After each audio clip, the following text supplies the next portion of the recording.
Madam काय सांगाल MBBSच्या शेवटल्या वर्षाला प्रथमेश देशमुख नावाचा विद्यार्थी त्याच्यावरती गंभीर आरोप आहे. त्याचे आरोप आहेत की महाविद्यालयात मला माझ्यावरती रॅगिंग केली जाते, मला त्रास केला जातो, मला मारहाण केली जाते, असं त्याला गंभीर आरोप आहे. हो, प्रथमेश देशमुख आमच्या महाविद्यालयामध्ये फायनल इयर म्हणजे शेवटच्या वर्षाचा विद्यार्थी MBBSचा विद्यार्थी आहे.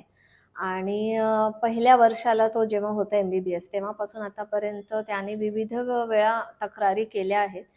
त्यापैकी बऱ्याचशा तक्रारी ज्या होत्या त्या त्याच्याच वर्गातल्या ज्या सोबत शिकणारे जे विद्यार्थी आहे त्यांच्या विरुद्ध होत्या. आणि त्या अनुषंगाने तेव्हा तेव्हा आम्ही समिती स्थापन केली कॉलेज प्रशासनाने आणि त्या समितीने निष्पक्षपणे त्याचा चौकशी करण्यात आलेली आहे. तर ही समिती फक्त कॉलेजच्या शिक्षकांची नव्हती, तर यामध्ये विविध प्रशासनाचे व्यक्तीही सामील होते, जसे की पोलीस प्रशासनातर्फे काही रिप्रेझेंटेटिव्ह आणि जिल्हाधिकारी कार्यालयातर्फे एक तहसीलदार मॅडम होत्या, त्याही त्या अँटी रॅगिंग कमिटी किंवा चौकशी समितीच्या सदस्या होत्या. आणि अशा सगळ्या लोकांनी मिळून त्याची निष्पक्षपणे चौकशी केली आणि सगळे जे पुरावे किंवा सगळ्या गोष्टींची दखल घेऊन त्यांनी तसे अहवाल दिले आहेत. आणि त्यापैकी जे पण सगळे अहवाल होते त्यामध्ये त्यांनी केलेल्या तक्रारीमध्ये खूप काही तथ्य असं आढळलं नाही. आणि त्याची चौकशी अहवाल होते ते आम्ही आमच्या वरिष्ठ कार्यालयाला किंवा आमची युनिव्हर्सिटी MUHS युनिव्हर्सिटी आहे त्याला आम्ही तेव्हा तेव्हा कळवण्यात आलेले आहेत. भंगाड़े गोल्ड की इस खूबसूरती को देखिए, इसकी कारीगरी सचमुच बेमिसाल है। आज ही आइए और अपनी पसंद चुनिए।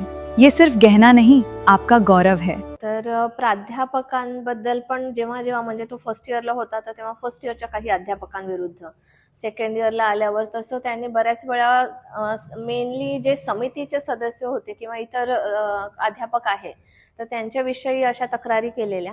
तर त्यावर सुद्धा समिती गठीत करून त्याचीही चौकशी करण्यात आली आणि त्याचेही अहवाल अवेलेबल आहेत किंवा ते आम्ही वरिष्ठ कार्यालयाला पाठवले आहेत.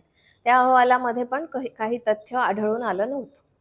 मॅडम त्या एखाद्या विद्यार्थ्याला बाहेरचे गुन्हेगार येऊन मारतात, नाही, हे बघा, आम्ही इथले अध्यापक आहोत आणि आम्हाला सर्व विद्यार्थी सारखे आहेत. तर अशी कोणती मारहाणीची त्यांनी जेव्हा पण तक्रार केली तर तेव्हा CCTV फुटेज किंवा असं काही आम्ही चेक केलं तर त्यामध्ये तथ्य पहिली गोष्ट आढळलं नाही. आणि त्यांनी काही वेळा इकडचेच जे विद्यार्थी आहेत त्यांनी मारहाण केली असं म्हटलं आहे, पण तेव्हा पण इतर कोणत्याच विद्यार्थ्यांनी त्याच्या बाजूने कधी साक्ष दिली नाही असं त्या चौकशी अंती अहवालामध्ये आढळून आलं आहे. आणि जसे दुसरे विद्यार्थी आहे तसा तो आम्हाला पण समानच आहे. त्यामुळे त्याला जेव्हा पण अडचण तो कधी आमच्याकडे घेऊन आला तर आम्ही त्याचं निरसन करण्याचा किंवा त्याला मदत करण्याचा प्रयत्न केला आणि पुढेही करत राहू. त्यांचा असं देखील दावा आहे की विद्यार्थ्यांनी त्याच्या बाजूने बोलला तर शिक्षणाची अडचण म्हणून विद्यार्थी भीतीपुढे बोलत नाही, असं त्याचं म्हणणं आहे. नाही, बऱ्याच वेळा तर त्याच्या ज्या कंप्लेंट्स आहेत त्या त्याच्या सोबत शिकणाऱ्या विद्यार्थ्यांवरच आहेत. तर त्यामुळे तसं पाहिलं तर ते रॅगिंगमध्ये मोडतही नाही. आणि तरीही चौकशी करण्यात आली आणि असं म्हणजे सगळे विद्यार्थी आहेत ते एकमेकांसोबत राहून शिकायला त्यांना जास्त आवडेल. आणि इनफॅक्ट कधी कधी असंही झालेलं आहे की त्याचे ज्युनियर विद्यार्थ्यांनी त्याच्या विरुद्ध रॅगिंगची कंप्लेंट केली की ह्याने मला मारलं. आणि इनफॅक्ट तेव्हा आम्हाला CCTV फुटेजमध्ये तसं दिसलं पण होतं. परंतु तेव्हा पण मग म्हणजे आम्ही अशी सिन्स तो पण एक विद्यार्थी आहे तर त्याची पण चौकशी करून तो पण अहवाल आम्ही वरिष्ठांना कळवला आहे. त्याचं म्हणणं असं आहे मॅडम की पहिल्या वर्षापासून तर आतापर्यंत मला जेव्हा वेळोवेळी मला मारहाण करण्यात आली की ठीक आहे आपण एक वेळेस मारलं म्हणजे ती गँग रॅगिंग होत म्हटलं जात नाही.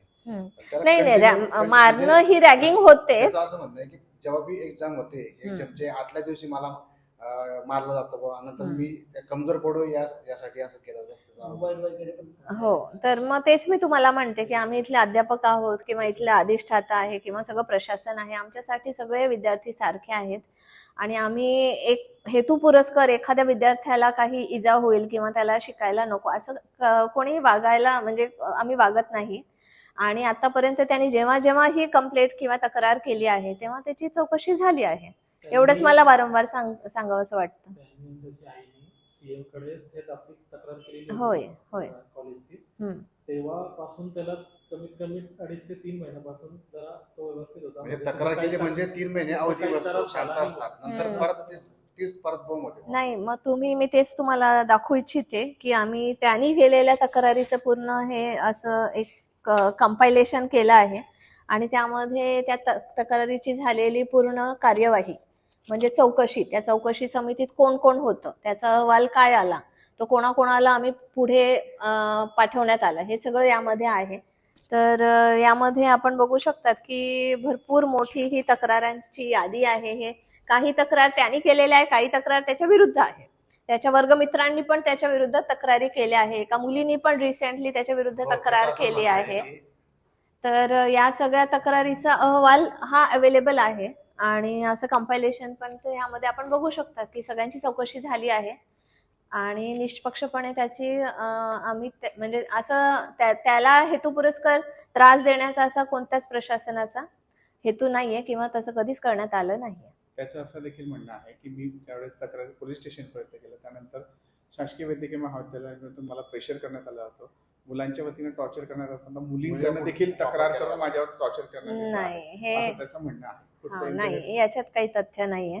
कारण की त्यांनी पोलीसमध्ये याच्या आधी पण भरपूर वेळा मला वाटते कंप्लेंट केली आहे विद्यार्थ्यांविरुद्ध किंवा प्रशासनाविरुद्ध, शिक्षकांविरुद्ध, पण त्या चौकशीमध्ये पण मला वाटतं की काही तथ्य आढळून आलं नाही. यदि तो दोषी असेल तर त्यावेळेस शासकीय वैद्यकीय महाविद्यालयाच्या वतीने त्याच्या फॅमिलीला काही नोटिसा देण्यात आल्या होत्या का आपल्या वतीनं? दोषी एकदा समज दिला होता त्याला, मग कागदावर का नाही घेण्यात आला? यदि तो कागदावर होता है ना आणि समज. सीसीटीव्ही मध्ये मारहाण झाल्यानंतर प्रशासनाच्या वतीनं त्याला रेकॉर्डवर का नाही घेण्यात आलं होतं? त्यांनी मारहाण केली होती, हा, पण त्यावेळेस का नाही घेतलं ते त्याला समज देण्यात आला होता. कारण की तो पण एक विद्यार्थी आहे. जे पण झालेलं लेखी तर का देण्यात नाही आलं? लेखीच दिलेलं ना त्या समितीचा रिपोर्ट.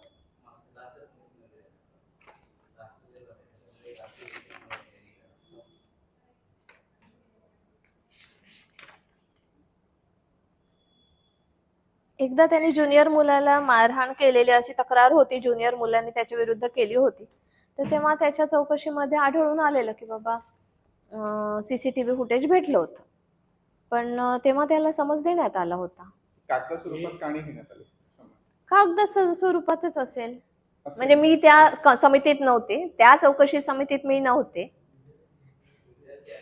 तो विद्यार्थी आहे, त्याचं पण नुकसान व्हायला नको, त्याच्या विरुद्ध पण कोणती तक्रार जायला नको आणि त्याचं मेनली शैक्षणिक नुकसान व्हायला नको म्हणून त्याच्यावर काही कडक कार्यवाही केली नाही, पण त्याला समज देण्यात आला होता. त्याची चौकशी समितीचा अहवाल हा उपलब्ध आहे, तो पण आम्ही मीडियासमोर प्रोड्यूस करू शकतो, दाखवू.